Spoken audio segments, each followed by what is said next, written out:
Okay. Gonna play my jazz. Hey everybody, it's me.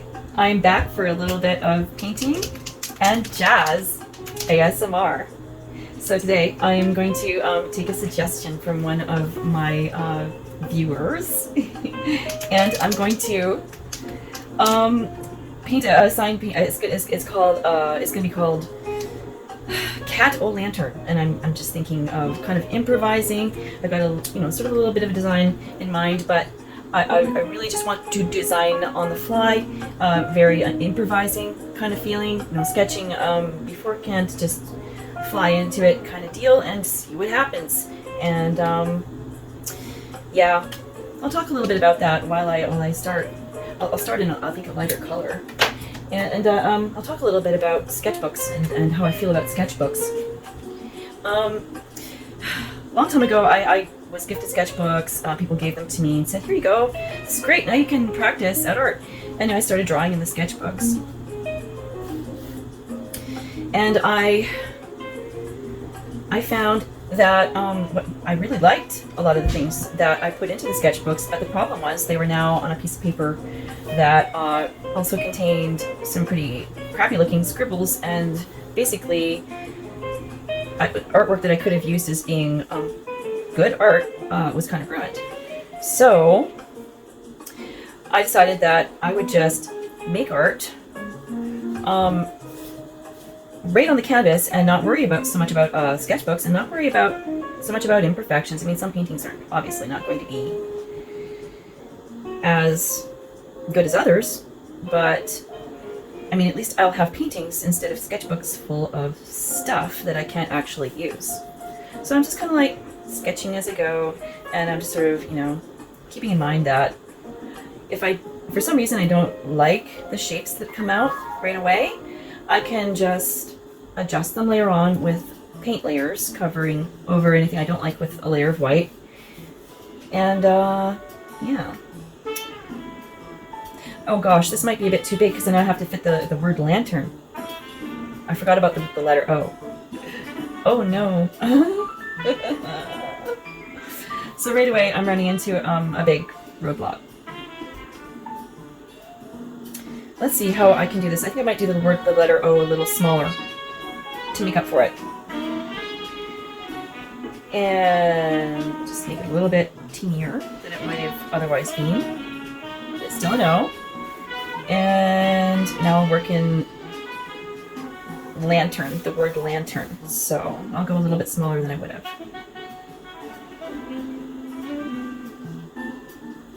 And maybe a little bit crunchier than I would have. Now, as for the calligraphy, I don't know. I'm just sort of improvising with the calligraphy. I'm going with this sort of, gosh, I've forgotten what you would even call this style.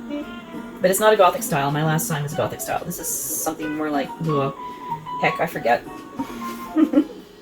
Maybe I'll look it up and include it in the comments. Cato Lantern is the word I'm trying to work out here. So I'm going to go a little bit smaller with the A. I'm going to crunch it in a little bit.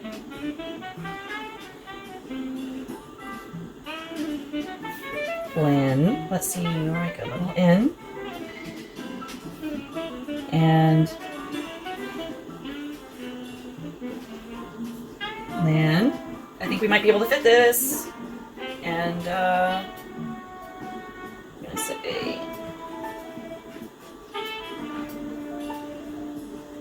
T for turn. Yeah, I think we're going to fit it.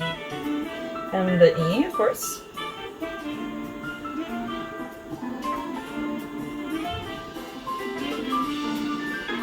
And oh my gosh, I guess I've stopped talking. Yeah, I haven't done a lot of calligraphy in a long time, so I'm just kind of going off memory. But for some reason I just kind of got really inspired to make some Halloween signs, because of course Halloween's coming up and there's gonna be kids out front. And I thought, maybe if people really like them, I might even be able to sell a few. There. Now hopefully that doesn't look too crunched. I think I'll move everything over to the left a little bit as I paint this in. But I think it's okay. And now I need to, I need sort of, I need kind of a layer of pumpkin leaves here. So I need to draw in some profiles of pumpkin leaves.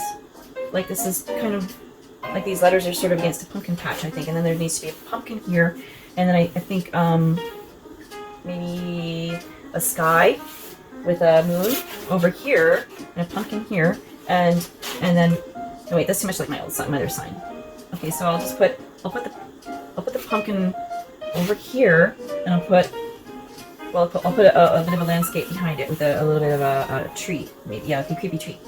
Okay, so I'll put the cat-o'-lantern over here. So I think what I'll do is I may start with the actual face of the, no, I should start with the line. Okay, I'll start with the pumpkin. Sorry everyone, just kind of like making this up as I go along. So I'm just starting with the shape of the pumpkin in the background.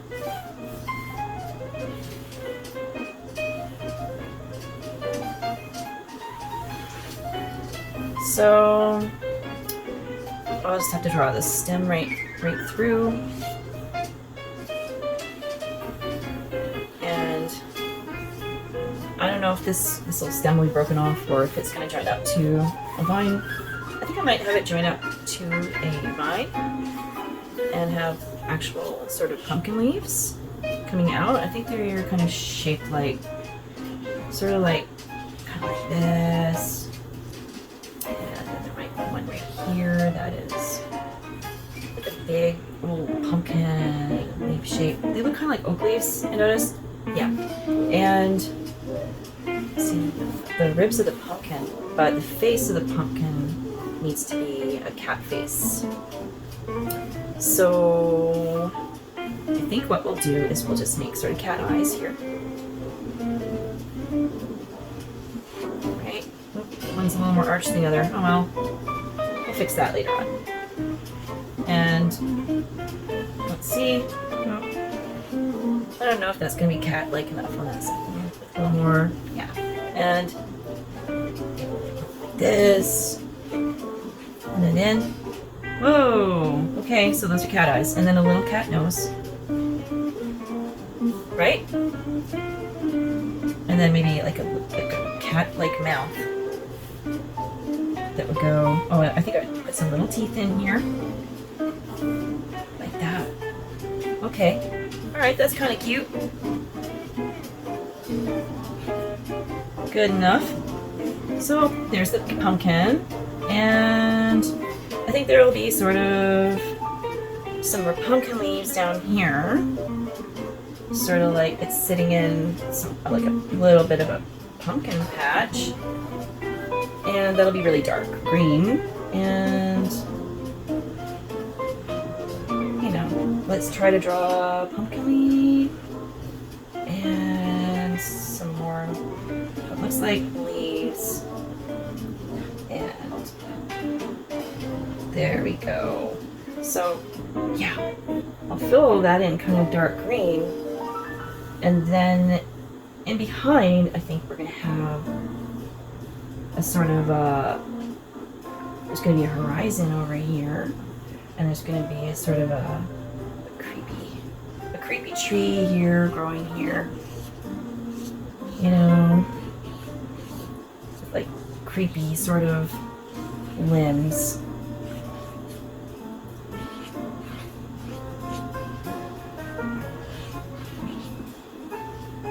Yeah, okay. Something like that. And we'll try and make it look as kind of like much like a creepy grabbing sort of tree in the background there. And I think it's fall time, so there's branches. There might be a few leaves on there, just like a few bright colored leaves. And in the background, yeah, and behind them, sort of behind these branches, these creepy kind of grabbing branches, we're gonna have sort of like a moon shining, like a bright moon shape back here, and it'll be glowing behind the branches, and there'll be a nighttime sky, and we'll have sort of a little path coming up this way, and And back here, I don't know, back here there's maybe some bushes or something like that. In the back here. There we go. Something like that. Okay. Alright, so yeah. That's our basic drawing. And now I'm gonna start filling it in with some colors. Oh gosh, what should I do? Okay, well first of all, behind these leaves I'm gonna have some purple color. I'm gonna have some purple color behind these leaves. So I'm gonna fill in purple back here. I think just along the tops of where the leaves are going to be mainly. I may leave a lot of this gold outline in here too, as sort of an underpainting, just for fun, but I'm not exactly sure. So we're just gonna go along as we go. I don't know what's gonna happen exactly.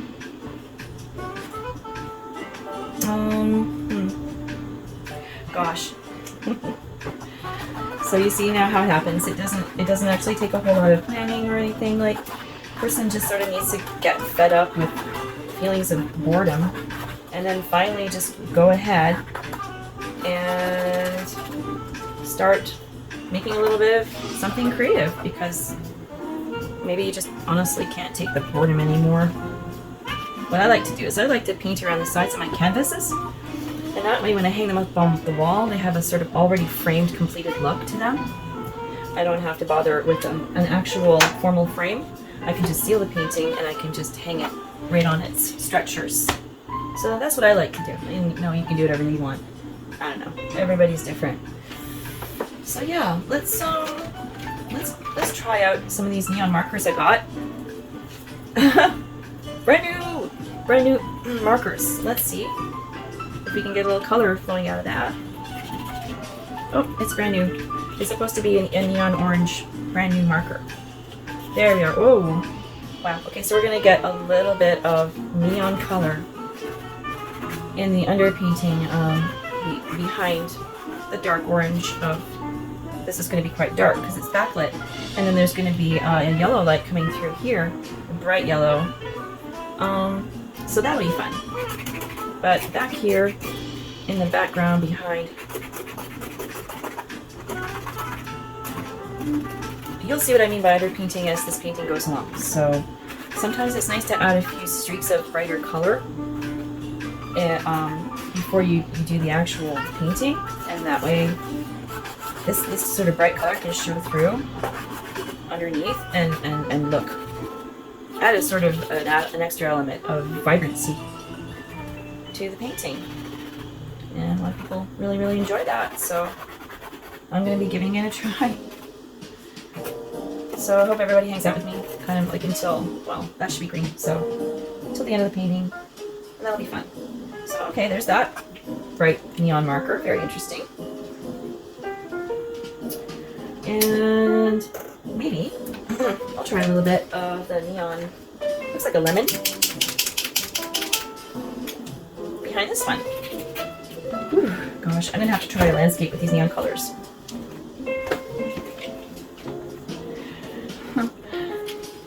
This isn't really a landscape, well, not really, but I mean, yeah, actually no, there's a little bit of a landscape on this corner here, so. Oh, come on, marker, work for me. There we are. Oh my, okay. Ooh. Yeah, so that's a beautiful neon yellow, very, very bright. And I'm gonna stick with the spacing. I mean, it looks a tiny bit crunched. I might try to, yeah, I think I'm gonna try to move the yellow over a bit, and as I go, just move everything over a little bit. I always end up doing that. Almost always. Okay. I am going to do a dark green in behind where this pumpkin patch is. Now let's do that. That's not very dark. Not dark. Darker green. Some searching. Darker greens are a little harder to come by with the paint pens. Here we are.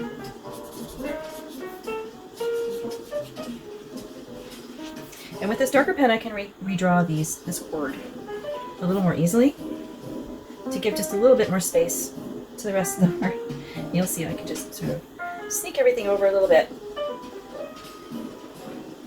Maybe even things up a little bit.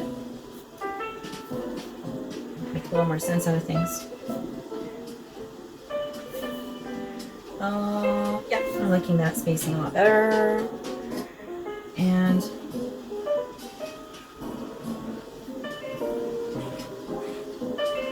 it's okay to change the way it's drawn if you want to. Yeah, sorry, sometimes and then I'll stop talking. But I guess I should try to keep talking. Anyway, yeah, everything's just subtly getting moved over a bit, so that's better. Now, I just want to maybe consider talking a little bit about my life from before now. Okay, let's talk a little bit about that. I'm going to give a little bit of my personal history. So here we go. Yeah, I was married twice. I was married the first time when I was 20 years old. I got married in the same church that my parents were married in because I didn't know what else to do. Everything felt pretty out of control. Whew. It's not really a pleasant memory, my formal wedding that I had, because I wasn't making a lot of the decisions myself. There was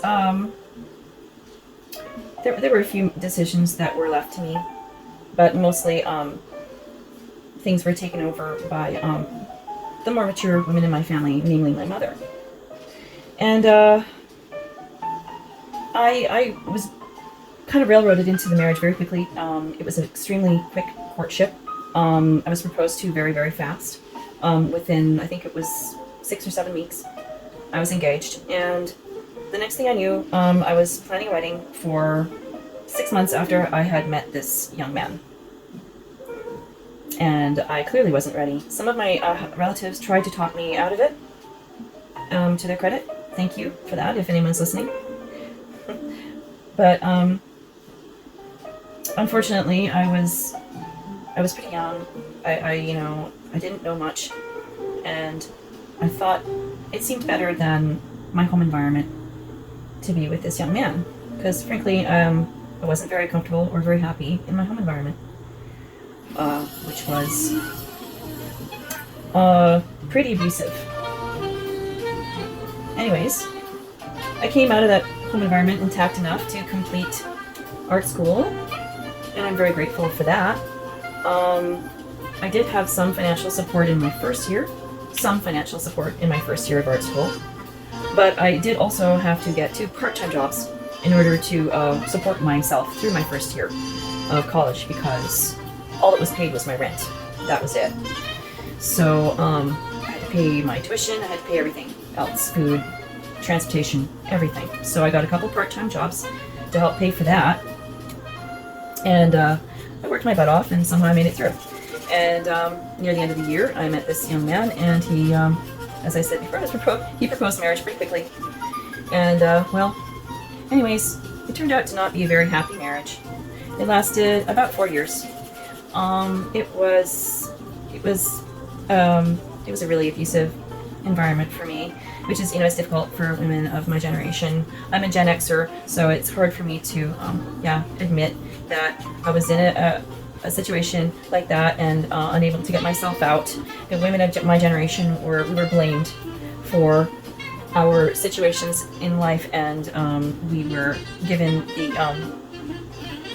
the attitude of, well, it's your responsibility to get yourself out of it. You got yourself in, even though, well, we didn't have any idea what we were getting into. We were raised by MTV. Our boomer parents really did not watch us very much. They were not present. I remember there were commercials on TV at the time when I was, a kid, like anywhere from, around the ages between 7 and 18. They had commercials on TV when I was a kid, saying to parents at the time, "Do you know where your children are? It is 10 a.m. 10 p.m. It is dark outside. Do you know where your children are?" Because so many boomer parents were not watching their kids at all, had no idea where they were, what they were doing, and didn't care, and weren't checking. And it was such a huge problem for police, not only to protect these kids and keep them but keep them out of trouble as well and stop them from committing crimes, that they had to put these commercials on TV to get boomers to actually check where their kids were at night. And then there would be another commercial on at 11. Again, do you know where your children are? It's 11 p.m. Do you know? And I remember I would be out quite late at a very young age, past dark. And my parents would be, you know, pretty much unconcerned. They weren't worried. You know, they were like, oh, whatever, they'll be back eventually, you know. Yeah, it was a different time. It was different times back then. And anyways, I guess I diverged. Anyways, it was an unhappy first marriage, and I was divorced by the time I was 25 years old. And at that time, it came off as quite strange that I was only 25 and already divorced. So that was a little off-putting to some people. But, you know, still managed to make new friends and get a new life together anyway and get a nice career together. And then I made the mistake of I made the mistake of being friends with my ex-husband, first of all. That was a mistake, because I didn't recognize that he was not a fan of mine. He did not like me, and that he was not saying nice things about me behind my back. And I was so raised in an environment that normalized people saying bad things about me behind my back, that I minimized the problem, and I included him in all my new life. And of course, he went into my new workplace, and smeared me, said some really bad things about me to people. And wow, I really lived to regret helping him, because I felt sorry for him. I wanted him to do well and have a career that I felt at the time that he deserved, and amongst, you know, talented people. And yeah, wow, did I ever end up getting burned. So anyways, most people believed him, and it wasn't a good thing. So that cut down on the amount of work that I was able to get. So I guess I learned my lesson a bit there. And then I met my second husband. And that's a whole nother story. And my second husband became the father of my son. So, hi, Puff. He's used to snuggling. He's used to having mommy's lap. So he must have said, oh, hello. Yeah. There we go. Yeah. Isn't he good? I'm just going to color this in here real quick. I probably should have used normal paint on this canvas instead of the paint markers, because it's a little bit larger. But hey, here I am, and here we are using paint markers on it, so it is the way it is. There we are. I'm going to try and fill in this leaf. I think it's supposed to be a leaf. Yeah, it is. We'll figure it out later. And that's a T. That's a leaf. This, okay, that's going to be a leaf back there. Yeah, okay. Some leaves. So we're looking at, oh, there goes that Kleenex box again. Sorry, everybody. Anyways. So anyways, now everybody knows all about my history. I don't know if I'm actually going to post the sound. Oh.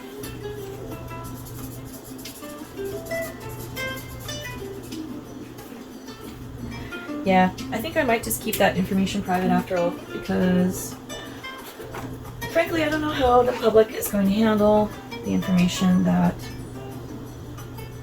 I've had unhappy periods in my life. And frankly, I mean, it doesn't seem like a whole heck of a lot of fun to end up, you know, not being supported on that. You know, I think maybe this channel is more about just people kind of being happy, maybe, you know. I'm running out of things to say. I'm going to be getting a van soon. Yay. And so when I get a van soon, that's going to be fun. I got to study my road signs, and it's been so hard to keep concentrating on that. Oh, I don't know how I'm going to do it. trying to get my son to help me because I want him to know the road signs too. I think it's a good idea for him to know the road signs because he's a bit of a sleepy person and he tends to walk around like the whole world is supposed to rotate around him, so he could possibly get hit by a car or something like that. Frankly, I mean. So, and obviously I don't want that to happen to my son, so. Anyway. Get in the car soon. I really think that everyone in the whole world should get acrylic paint markers. I don't know. What about this whole men and women thing, hey? How about this whole man and woman thing? Men and women not wanting to date each other anymore. What the heck is that? Is that even real, or is that just propaganda?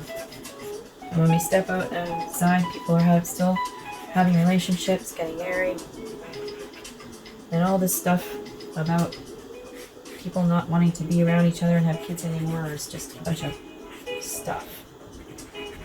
Yeah, weird, right? There's a lot of propaganda out there right now. There's a lot of red pill stuff. There's a lot of red pill reactionary stuff coming back from women to sort of mirror and reflect to men what they're putting out. So it's being it's being reflected. It's very interesting to see what's going on at this time. Kind of glad I'm pretty much not dating myself right now. I had a little stint of dating there a few years ago, and it was pretty hard. Tried to be nice and polite and give the less attractive guys a chance, and turned out the less attractive guys were just as rude, arrogant, and self-centered as the good-looking guys were. In fact, sometimes even more so. The good-looking guys sometimes seem to have a little bit more game with the ladies. Not sure why. Maybe because they're good-looking because they put effort into that, and therefore they're the type of guy who might put effort into other aspects of the relationship as well. Not sure if anybody ever thought of that. So there's a lot of sentiment online right now from ladies saying, if you're gonna date a guy, date a good-looking guy, and that way, you know, if he ends up treating you wrong, at least you got to date a good-looking guy, and that was probably fun. So I mean, I guess I understand that, you know. And for all those guys out there who don't think they're good-looking, you know what? It takes a lot less than you think for a guy to get good-looking. You know, just a little trim, a little bit of, you know, maybe diet and exercise, you know, maybe, you know, facial exercise, maybe a little less alcohol in your diet, smoking a bit less maybe, you know, and then next thing you know, things start bouncing back where you thought they never could. And don't we all want that? I think we all kind of want that, don't we? I think so.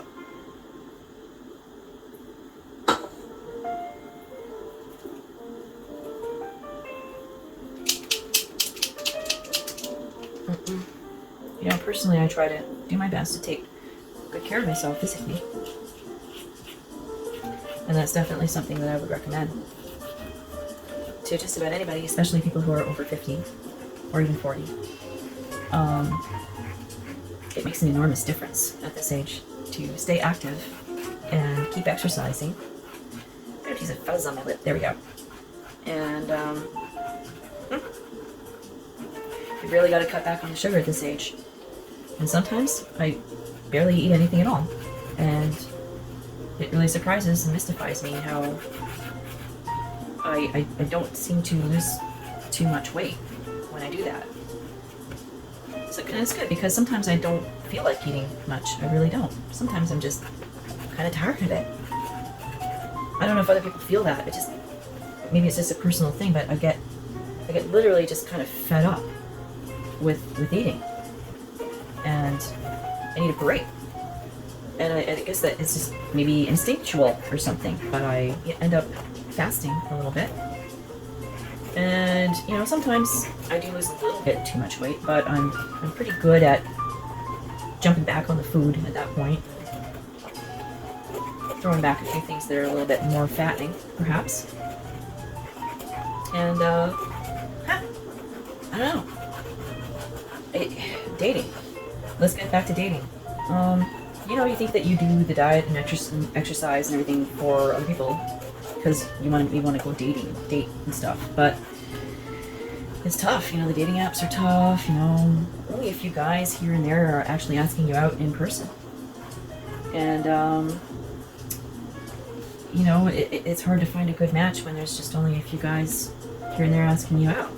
I have noticed, however, recently more guys actually asking me out in person, and yeah, my friends have noticed the same thing, and it's refreshing. I think that men are finally realizing that the dating apps are not designed to help people get a partner. They're designed to keep you single so that they can make more money. So you keep coming back, keep seeing their advertisements, and just you know, generally feeding their business. I think a lot of women, and maybe even men to some extent, have felt like a commodity rather than a person on the dating apps. It felt like almost like the dating app is just trying to pimp them out or something. It's not a fun feeling. It's not a fun feeling of being on a market, like an item. Not fun. It's much more fun to meet somebody organically, you know, naturally, in a natural, everyday kind of environment. And for that, we need to get out. We need to get off those phones, and we need to actually look at each other's faces and actually speak to each other. And yes, women do want pleasant, polite men to speak to them. Of course we do. We really enjoy that. It's super fun. It's validating. Don't judge people for needing validation. It's a normal human need. Everybody needs validation. Don't ever judge yourself for needing validation. It's completely normal. You know, I think people, you know, don't realize that there have been certain experiments, I think in Russia, done on people to see if they could just rely on themselves and never need validation. And they were locked up in a room. You know, it wasn't even that harsh. It was a room with a bed, and I believe there was even like pencils and paper and just a little camera and nobody else. And rely on yourself. Don't relate to anybody. Don't speak to anybody. You don't need any kind of validation at all. Yeah. In general, I believe people lasted about 3-4 days before they couldn't take it anymore. Some of them, of course, lasted a far shorter period of time. A few people who were highly independent maybe lasted almost a week. But nobody's designed to be alone. We are human beings. We need validation. Don't judge people for needing validation. Needing validation is okay. The problem comes when we can't validate others in return, when we can't reciprocate validation. Then there's a problem. When a person can never get enough validation, when they're a proverbial bottomless pit. But if then that may be a problem. But if a person gets a normal amount of validation and walks away happy, then the way I see it, everybody's happy. Everything's good. So I'm going to work on this here tree trunk with a little bit of dark brown here. And let's see. I'm going to change the shape of the tree trunk a little bit because I didn't like the way it turned out so much. There we go. Just a little bit skinnier. And this is going to be a little thicker. And then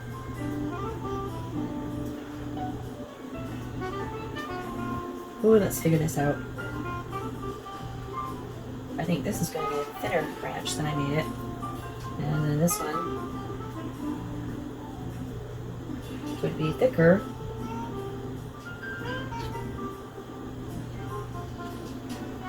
Okay, so we're going to fill in the bulk of this tree trunk with darker brown, because light is behind the tree trunk is backlit, so meaningly it will appear as a dark outline with maybe just a little bit of light right around the edge coming from this light source here, which is the moon. So I'm going to fill out this branch. Is fairly thick. So I'm going to fill out the back of this trunk. I'm going to create a root here, and another root right here. Like that. And I'm gonna make another root right here, sort of coming across the path a little bit. There we go. And let's fill in that trunk. Okay, look at the look of that trunk. And we need to fill in that trunk. We're being pretty sketchy right now, but it's okay. I'm gonna end up making that thinner. And branch, great. I may actually take away this branch. I'm gonna take away that branch because it's sticking right in front of, I don't want it to obscure this actual point right here in the drawing. The color of the road. I might get a little creative with the color of the road here.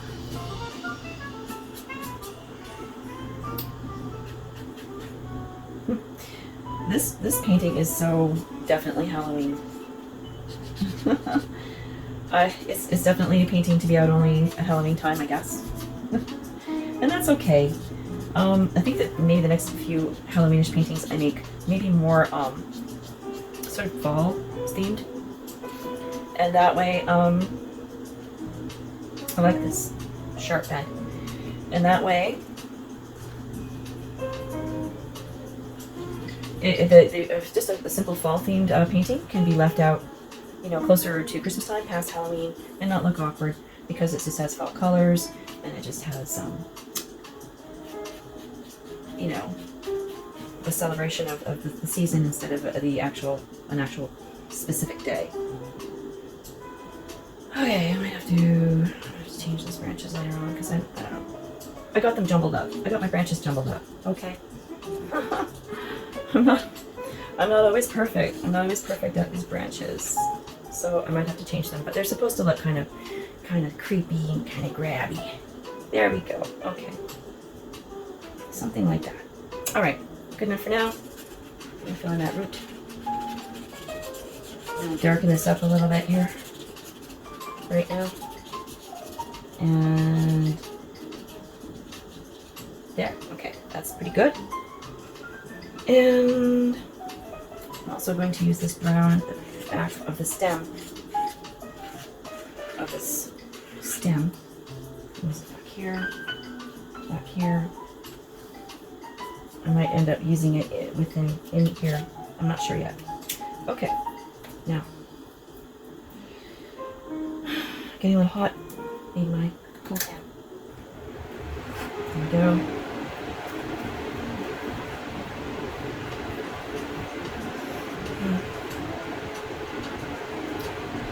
Let's see. My color road.